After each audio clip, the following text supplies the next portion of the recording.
غلط فیصلے جو کرتا ہے اس سے پھر کون پوچھے گا؟ اگر یہ نیٹ میٹرنگ کا فیصلہ غلط تھا تو اس سے بھی پوچھا جانا چاہیے، بالکل اسی طرح سے کہ جس نے یہ آئی پی پیز کا فیصلہ کیا ان سے بھی پوچھا جانا چاہیے۔ دیکھیے یہ بنیادی وجہ یہ ہے کہ ہماری جو معاشی پالیسیز ہیں ان میں تسلسل نہیں، اور تسلسل اس لیے نہیں ہے کہ جب آپ کی پولیٹیکل سٹیبلٹی نہیں ہوتی اور ایک حکومت انہی بنیادی فیصلوں پہ دوسری حکومت پہ تنقید کرتی ہے جب وہ خود حکومت میں ہو اور وہی فیصلے کرتی ہے۔ میں آپ کو مثال دیتا ہوں کہ عمران خان صاحب زور دیتے تھے کہ میں خودکشی کر لوں گا لیکن میں آئی ایم ایف کے پاس نہیں جاؤں گا، پھر وہ آئی ایم ایف کے پاس جانے کو خود اپنی بہت بڑی کامیابی سمجھنے لگے۔ اچھا پھر حالات اتنے مشکل تھے جب اگلی گورنمنٹ آئی پی ٹی ایم کی اور انہی کے کیے ہوئے ایگریمنٹ کو جو آئی ایم ایف کے ساتھ انہوں نے کیا تھا اسے آگے بڑھا رہی تھی، تو وہ ملک کو ڈیفالٹ کرنے کے لیے لیٹرز لکھ رہے تھے آئی ایم ایف کو کہ ملک کو ڈیفالٹ کروا دیں۔ اسی کے لیے ضرورت ہے کہ آج ملک کے اندر ایک ڈائلاگ ہو، ہم بیٹھے کچھ بھی دیکھیے، اگر کوئی سرکاری محکمے نقصان میں چل رہے ہیں، ادارے نقصان میں چل رہے ہیں، اگر کرپشن ہے، اگر بیوروکریسی کی اتنی تنخواہیں ہیں، اگر پینشن کے معاملات میں تنخواہوں کے معاملات میں مشکل ہے، دیکھیے اگر آپ یہ صرف محض یہ کہہ دینے سے کہ وہاں پہ غریب لوگ بھرتی کر لیے گئے ہیں جس کی وجہ سے ادارے تباہ ہو گئے ہیں، تو غریب لوگوں کو بھی تو روزگار کا کوئی ہوتا ہے۔ میں مانتا ہوں کہ طریقے سے میرٹ پہ نوکری دینی چاہیے، لیکن کیا ادارے صرف غریب لوگوں کی نوکری کی وجہ سے تباہ ہوتے ہیں کہ اتنے بڑے لوگ جو اسے کھا جاتے ہیں ان کی وجہ سے تباہ ہوتے ہیں؟ یہ بھی ایک بنیادی سوال ہے۔ اس کے اوپر ہر بندہ اپنے ذہن کے مطابق تنقید کر کے پیچھے ہٹ جاتا ہے۔ ہم اسی کے لیے سمجھتے ہیں کہ معاشی پالیسیز بنانے کے لیے تمام پولیٹیکل پارٹیز کو اکٹھا ہونا پڑے گا، پھر انہیں دیکھنا پڑے گا کہ معاملات کیا ہیں اور ان کا حل کیا ہے۔ یہ کوئی اتنا مشکل کام نہیں ہے، خرابی صرف نیت میں ہے۔ اگر میں یہ سمجھوں کہ میرے مل بیٹھنے سے کریڈٹ آج کی گورنمنٹ لے گی تو پھر تو خرابی ہوگی۔ جب میں نے سیاست ہی اس پہ کرنی ہے کہ پیٹرول مہنگا ہو تو میں حکومت پہ تنقید کروں، بجلی مہنگی ہو تو میں حکومت پہ تنقید کروں، اور یہ اسی پہ، اور حکومت اسی پہ کھیلے اور اپوزیشن پہ اسی پہ کھیلے، اسی کے لیے میں سمجھتا ہوں آئی پی پیز کا فیصلہ ہے تو ملک کے لیے کیا گیا معاملات کے لیے اگر کوئی خرابیاں ہیں تو کیوں ریویو نہیں ہو سکتا اگر تمام پولیٹیکل فورسز اکٹھی بیٹھے؟ اسی طرح اگر آپ کا یہ جو ہے کہ آپ نے یہ دیکھیے، میں تو آج کہتا ہوں گرین انرجی کی طرف تو ساری دنیا جانے کو کہہ رہی ہے، اب اگر لوگ اس کی طرف جا رہے ہیں اور آپ انہیں ڈسکریج کریں گے پھر اس معاملات کے ساتھ، تو کیا آپ یہ چاہتے ہیں کہ عوام آپ سے مہنگی ترین بجلی خریدے؟ عوام خریدے آپ سے بجلی، اور جو بڑے بڑے بابو ہیں، افسر ہیں، حکمران ہیں، وہ فری بجلی انجوائے کریں؟ اس کے لیے تو پھر ملک کے اندر آپ ایک انارکی پیدا کریں گے۔ یہی وقت ہے، بالکل ٹھیک، مجھے پروگرام کو کلوز کرنا ہے۔ I've got to give 30 seconds to Abdul Samad یعقوب صاحب۔ جی 30 seconds جی۔ دیکھیں یہ جو میتھ ہے یا یہ جو بلیم ہے کہ جی آئی ایم ایف کو خط لکھ کے ہم کو ڈیفالٹ کی طرف لے جانا چاہ رہے تھے، تو اگر ہمارے خط لکھنے سے آئی ایم ایف اگر آپ کو کوئی قرضہ دینے کے لیے تیار ہے تو میں ڈیلی خان صاحب سے سائن کرا کے خط آپ کو لکھ کے دے دیتا ہوں کہ ڈیلی یہ خط پوسٹ کر دیں گے آئی ایم ایف کو کہ آپ کو مزید قرضہ دیتے رہیں۔ اس طریقے سے نہیں ہوتی یہ بات۔ مانی جائیں دوسری بات یہ کہ مانی نہیں گئی ان کی سمجھ گئی، لیکن بدنیتی تو ظاہر ہوگی نا ان کی، مانی تو نہیں جائے گی ان کی، کون مانے گا؟ نہیں مانی انہوں نے۔ جی عبدالصمد یعقوب صاحب، لیکن انہوں نے تو اپنی حرکت کر دی۔ وہ ایک انٹائرلی ڈفرنٹ کانٹیکس میں تھا، کہ جب آپ نے سلیش کرنے کے لیے ہمارے جو کے پی کے بجٹ کو سلیش کرنے کے لیے آپ نے لکھا تو وہ اپنی ریزرویشنز دینی تھی کہ جی ہم کس لیے سلیش کریں، مطلب ریونیو آپ نہ جنریٹ کر سکیں اور سلیش کرنے کے لیے آپ جو نا اس کو قربان کرنے کے لیے وہ آگے کرتے ہیں۔ یہی تو سندھ کا رونا ہے، سندھ بھی یہی کہتا ہے کہ جی آپ ہمارا بجٹ سلیش کر دیتے ہیں۔ جب آئی ایم ایف کو آپ نے جب آپ آئی ایم ایف کی بات آتی ہے، آئی ایم ایف کہتا ہے کہ اگر آپ کے پاس ریونیو کا ٹارگٹ پورا نہیں ہو رہا تو جو آپ کا این ایف سی کے بورڈ کے تحت اگر آپ نے دینا ہے فنڈ ان کو صوبوں کو تو ان سے آپ کنسنٹ لیں کہ وہ سرنڈر کرنے کے لیے تیار ہے، تو یہ ایک صوبے کے ساتھ بھی زیادتی ہے۔ کچھ چیزیں ایسی ہیں جسے آپ جسٹیفائی نہیں کر سکتے۔ مجھے پروگرام کو کلوز کرنا ہے، بس کوئکلی چاہ رہا تھا کہ میں صابر شاہ صاحب جاتے میں صابر شاہ صاحب آپ سے صحافی شاعر احمد فرحاد کے بارے میں جو آج سارا معاملہ محسن اختر کیانی صاحب کی عدالت میں چلتا رہا، پھر اس پہ اعظم وزیر طارڑ صاحب نے بھی پریس کانفرنس کی ہے، آپ اس معاملے کو کس طرف جاتے ہوئے دیکھ رہے ہیں؟ کہ پہلی مرتبہ نہیں ہے کہ کوئی صحافی غائب ہوا ہے یا اٹھایا گیا ہے، لیکن اب کی بار جو محسن اختر کیانی صاحب کی طرف سے جملے ہم سن رہے ہیں، کیا آپ کو لگتا ہے کہ دس ول میک اے ڈفرنس، یا اس سے بڑھ کر بھی کچھ کہہ دیا جائے کوئی فرق نہیں پڑنے والا، یہ سلسلہ اسی طرح سے چلتا رہے گا؟ دیکھیے، جو جج صاحب نے کہا، اس سے پہلے بھی مختلف جج صاحبان اس طرح کے سخت الفاظ بول چکے ہیں، ہوتا کچھ نہیں۔ دوسری بات یہ کہ کئی جگہوں پہ آرمی نے لوگوں کو ٹھیک بھی پکڑا ہوتا ہے، لیکن آرمی سے گلہ یہ ہے کہ جب پکڑتے ہیں تو چارج شیٹ ٹی وی پہ دے دیا کریں، اس طرح چپ کر کے نہ بیٹھا کریں، پھر لوگ سمجھیں گے کہ آپ زیادتی کر رہے ہیں۔ جیسے بلوچستان اور کے پی میں بہت سارے لوگ صحیح بھی پکڑے ہوتے ہیں، ہم چونکہ رپورٹنگ کرتے ہیں، بہت ساری چیزیں ہم نے دیکھی ہوتی ہیں علی ممتاز صاحب، ڈاکومنٹس ہم نے دیکھے ہوتے ہیں، باتیں ہم نے سنی ہوتی ہیں۔ تو کہنے کا مقصد یہ، مجھے نہیں پتا یہ صاحب کتنے قصوروار ہیں کتنے نہیں۔ اور دوسری بات ہے، جج صاحبان ایسے جملے بولتے رہتے ہیں، مزہ تو پھر ہے نا صبح کو سیکٹر کمانڈر یا آئی ایس اے کے چیف یا ڈی جی سی عدالت میں ہوں تو یہ کیسے ہوگا یار؟ نہیں، عدالت میں آ بھی جائیں گے تو کیا اس میں مسئلہ ہے؟ وہ ڈی سی اسلام آباد بھی آئے تھے، انوار اللہ کاکڑ بھی آئے، اسلم بیگ صاحب، کچھ بھی نہیں ہوا، کچھ بھی نہیں ہوا، کچھ بھی نہیں ہوتا۔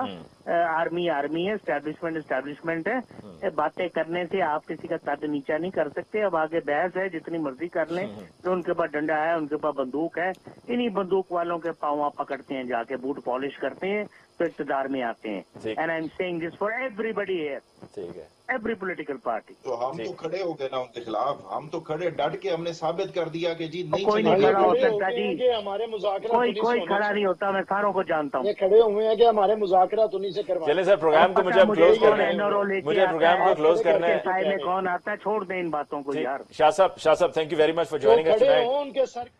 عبدالصمد یعقوب صاحب آپ کی بہت بہت شکریہ، اور عامر حسن صاحب آپ کی بہت بہت شکریہ۔ ناظرین، اس کے ساتھ ہی آج کے پروگرام کا وقت ختم ہوا چاہتا ہے، مجھے علی ممتاز کو دیجیے اجازت، اللہ نے